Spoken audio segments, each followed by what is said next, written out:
Fala trader, aqui quem fala é o Igor Medeiros e bora para mais um vídeo da série Como funcionam as ferramentas de Botspot. Vamos bater um papo sobre o WFA. A primeira coisa que a gente precisa fazer é subir um arquivo de WFA no Botspot. E para isso, a gente tem que estar utilizando ou um robô do Botspot, ou o Orbit, que é o nosso robô white box de Greedy Trading, ou o SDK, que é o nosso robô white box de Day Trade e Swing Trade. Caso contrário, você precisa estar utilizando a nossa biblioteca de WFA integrada no teu robô.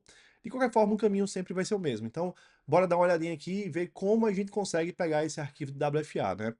Vamos dar um pulinho lá no MetaTrader. Aqui no MetaTrader, a forma mais fácil de você achar o caminho de onde ficam salvos os arquivos gerados pela nossa biblioteca WFA, seja no SDK, no Orbit ou no teu robô que está integrado com ela, é da seguinte forma. A gente clica aqui em arquivo, abrir pasta de dados, aí vê que a gente tem um caminho aqui em cima, certo? A gente vai voltar, vai clicar na pasta Terminal, vamos entrar em Common, depois Files, e aí sim a gente tem o WFA que a gente gerou lá no MetaTrader, certo?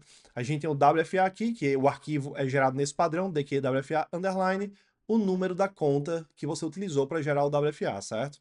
Lembrando que o WFA é gerado a partir de uma otimização que você faz dentro do MetaTrader 5.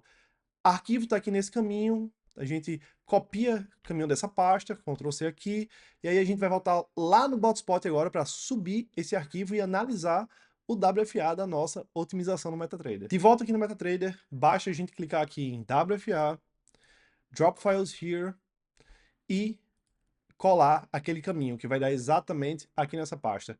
Clica nesse arquivo, clica em Open e enviar. Depois disso é só esperar o WFA ser carregado. O WFA pode demorar aí entre 1 minuto e 10 minutos, dependendo da quantidade de passos que tem tua otimização. Se for muito granular e tiver muita possibilidade, tiver muitos passos, isso aqui vai ser um pouco mais lento.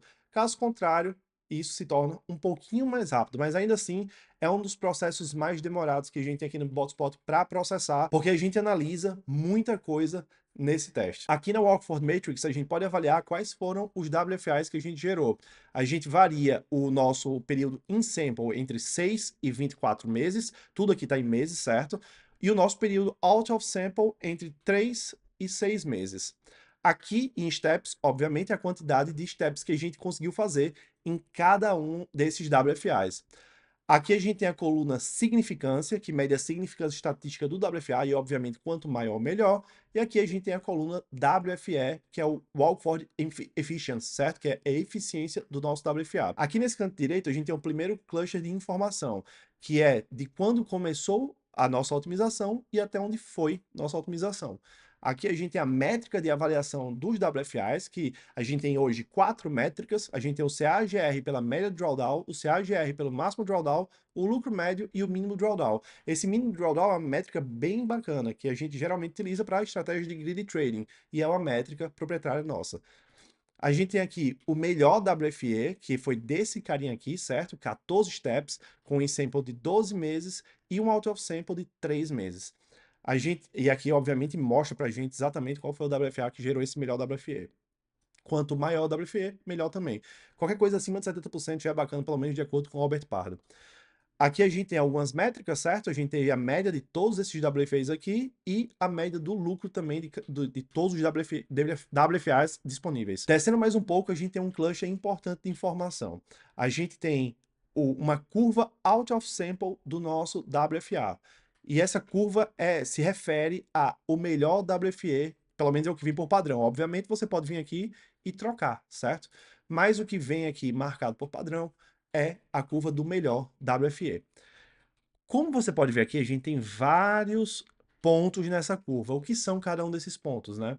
É exatamente o tamanho do nosso out of sample.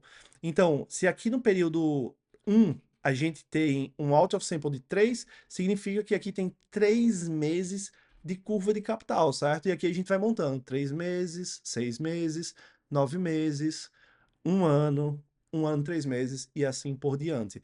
E aqui a gente tem uma curva out of sample da nossa estratégia, ou pelo menos desse WFA específico aqui, de 14 steps. Isso é muito importante, porque uma curva out of sample, ela é muito mais precisa que uma curva totalmente in sample, que seria só você olhar para a curva do backtest. Essa curva aqui tende a representar uma importância muito maior e tende a representar também o que provavelmente a gente pode esperar quando a gente liga essa estratégia específica em conta real. Aqui nessa curva, por exemplo, a gente teve 2 steps de out of sample negativos que já já a gente vê. Aqui, se a gente desce mais um pouquinho, a gente consegue enxergar a mesma informação que a gente tem aqui em cima, porém distribuída no gráfico de barras. E aí aqueles 2 out of samples negativos são exatamente esse aqui, o 4, certo? E o 10.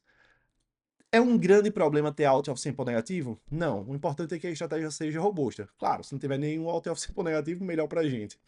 Vamos descer mais um pouco, e aí a gente encontra a análise do WFA, que está marcado lá em cima, certo? Que aqui no caso é o de 14 steps. Então, olha só, no step 1, a gente teve um resultado de 14.13 no in-sample e um resultado de 18.45 no out of sample. Ou seja, o nosso out of sample foi melhor do que o nosso in-sample. Então, obviamente, a gente vai ter um WFE positivo aí e bem ranqueado. E assim por diante. Essa é a lógica, certo? Eu comparo o resultado out of sample com o resultado in sample. Aqui nesse caso, no quarto step, que foi aquele cara que é negativo, a gente tem um WFE de menos 10,95%, porque obviamente a gente perdeu performance no out of sample, certo? Nosso resultado in sample foi melhor do que o nosso resultado out of sample. Aqui na coluna operações in sample é a quantidade de trades que a gente tem no in sample, do mesmo jeito que operações out of sample é a quantidade de trades que a gente tem no período out of sample. A coluna de parâmetros mostra pra gente qual foi a parametrização utilizada em cada um desses steps aqui, certo? Se a gente desce mais um pouco, olha só que coisa interessante. A gente tem a maior quantidade de ocorrência, pelo menos de estável, né, de um possível cluster estável, para essa estratégia, né? Aqui você pode ver que eu fiz a otimização de 3 parâmetros nessa estratégia. Especificamente, essa estratégia é a estratégia número 1 do SDK, que é a rompimento de canal. E ele fala o seguinte: olha, aqui essa configuração de 71 períodos está presente em 28,57% dos casos. Ela pode ser um padrão aí, um cluster estável que você pode utilizar, né? Uma parametrização estável dentro desse cluster que você fez sua otimização. Mesma coisa aqui para o stop loss, né? O valor de 375 pontos é também presente em 28,57% dos casos. Já no caso do take profit aqui, o valor de 175 está presente em 21,43% dos casos, ou 3 de 14, aqui nesse caso 4 de 14, no outro também, certo? Então, se a gente sobe mais um pouco aqui, a gente tem mais algumas informações importantes dentro do nosso dashboard WFA. Se a gente clica aqui nesse cara, a gente pode ver as exatas datas de cada um dos steps, certo? O primeiro step rodou entre 11 de 2 de 2020 no in-sample até 11 de 2 de 2021. Já o out of sample foi de 11 de 2 de 2021 até 11 de 5 de 2021. Pegou a ideia? E aqui a gente tem um descritivo de todos os steps que foram rodados, tanto da data in sample quanto da data out of sample. Se a gente vem aqui na timeline, a gente consegue ver exatamente, né? Beleza, nesse primeiro período aqui eu tive o in sample 10 de fevereiro de 2020 até 10 de fevereiro de 2021. Esse é o nosso in sample. O out of sample aconteceu aqui, entre 10 de fevereiro a 10 de maio de 2021. Já que esse aqui é 2020 até 2021, aqui começa 2021 com certeza. Aqui embaixo a gente tem a linha do tempo, então a gente pode mais ou menos inferir exatamente qual é a data aí, qual é o ano. E aí a gente vai shiftando, né, um período out of sample para frente, toda vez que a gente vai criando a nossa timeline do WFA. Vamos para uma das informações mais importantes de todas, que é a distribuição, certo? E aqui a gente pode observar os resultados de todas as nossas otimizações.